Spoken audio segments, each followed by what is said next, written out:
Hello, नमस्कार. श्री स्वामी समर्थ. आज आपण बघणार आहोत आधुनिक भारताचे निर्माते, महाराष्ट्रातील एक समाजसुधारक राजा राममोहन रॉय यांच्याबद्दल थोडीशी इन्फॉर्मेशन. राजा राममोहन रॉय यांचा जन्म पश्चिम बंगालमधील हुगळी जिल्ह्यातील राधानगरी या गावी 22 मे 1772 रोजी झाला. राजा राममोहन रॉय यांच्या वडिलांचे नाव रमाकांत रॉय असे होते. रॉय यांचे मूळ आडनाव बॅनर्जी हे होते. इसवी सन 1803 मध्ये वडील रमाकांत रॉय यांच्या मृत्यूनंतर राजा राममोहन रॉय मुर्शिदाबादला वास्तव्यासाठी गेले.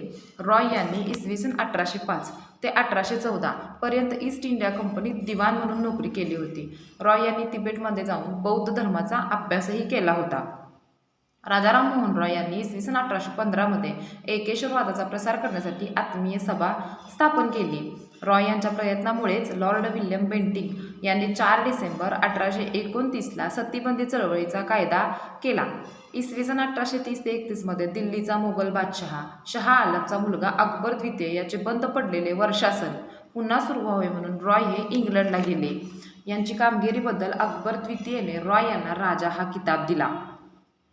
इंग्लंडमध्ये त्यांनी 2 वर्ष वास्तव्य केले. इंग्लंडच्या हाऊस ऑफ कॉमन्सच्या सिलेक्ट कमिटीपुढे रॉय यांनी साक्ष दिली.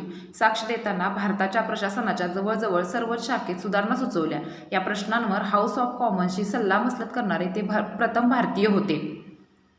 इसवी सन 1821 मध्ये रॉय यांना ख्रिस्ती धर्म स्वीकारण्याचा उपदेश बिशप मिडलटन यांनी दिला होता. रॉय यांनी ब्रिटिश साम्राज्याला ईश्वराचा प्रसाद असे म्हटले व इंग्रजी शिक्षणाचा पुरस्कार केला. बेंथम यांनी रॉय यांचा मानवजातीचे सेवक असा गौरव केला. नव्या युगाचे दूत, भारतीय प्रबोधनाचे जनक म्हणून रॉय यांचा उल्लेख केला जातो. रॉय यांना भारतीय पुनरुज्जीवनवादाचे जनक तसेच आधुनिक भारताचे अग्रदूत म्हणून गौरवण्यात आले आहे. राजा राममोहन रॉय यांचे शैक्षणिक विचार काय होते ते आपण बघूयात. 1823 मध्ये ते लॉर्ड आर्मस्टला लिहितात, संस्कृतच्या अध्ययनामुळे मुलांचे आध्यात्मिक ज्ञान प्राप्त होईल, मुलांचे व्याकरण चांगले होईल, परंतु त्याचा व्यावहारिक जीवनात काहीच फायदा होणार नाही. हे विद्यार्थी 2000 वर्षापूर्वीचे ज्ञान प्राप्त करतील. वेदांताचे शिक्षण युवकांना आजच्या परिस्थितीत समाजाचे उपयुक्त घटक बनवू शकणार नाही. इंग्रजी शिक्षणाचे महत्त्व पटवून देताना देशाला अज्ञातात ठेवायचे असल्यास तर संस्कृतचे शिक्षण खूप फायद्याचे आहे, पण स्थानिक जनतेची प्रगती करायची असेल तर गणित, रसायनशास्त्र, शरीररचना इत्यादींचा समावेश असलेल्या ज्ञानयुक्त शिक्षण पद्धतीचा अवलंब झाला पाहिजे. राजा राममोहन रॉय यांनी इसवी सन 1821 मध्ये बायबलचे बंगालीमध्ये भाषांतर केले. 4 डिसेंबर 1821 राजा राममोहन रॉय यांनी सुगड कौमुदी म्हणजेच संवाद कौमुदी वृत्तपत्र, संवाद कौमुदी हे पाक्षिक होते, हे सुरू केले.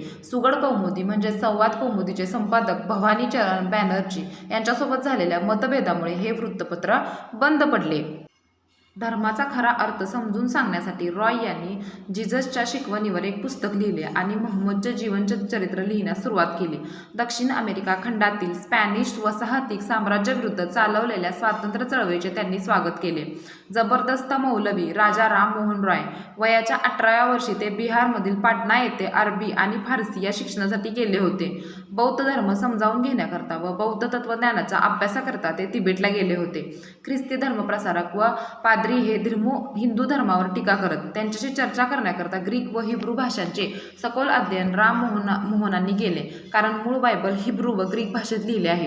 1820 साली राममोहनांनी the precepts of Jesus, the guide to peace and happiness, शांती व सुखाचा मार्ग या नावाने 70 पानांचे एक इंग्रजी पुस्तक प्रसिद्ध केले.